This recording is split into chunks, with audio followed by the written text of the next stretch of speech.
একটি গ্রামের মেয়ে মীরা নদীর ধারে খেলতে গিয়ে পায় এক জাদুকরি খাঁচা, যার ভেতরে বন্দি ছিল একটি জলপরী।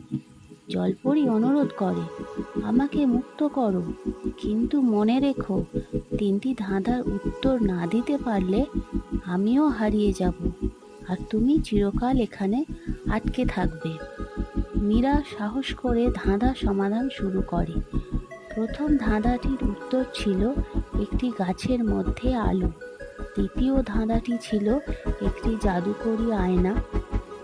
আর তৃতীয় ধাঁধাটি ছিল তার নিজের মনকে চিনতে পারা। সে আবেগকে চিনতে শেখে, ভালোবাসা দিয়ে মুক্ত করে জলপরীকে।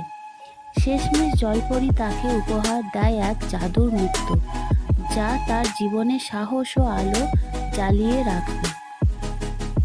জাদুর মুক্তটি নিয়ে মীরা মনের আনন্দে নিজের গ্রামে ফিরে গেল।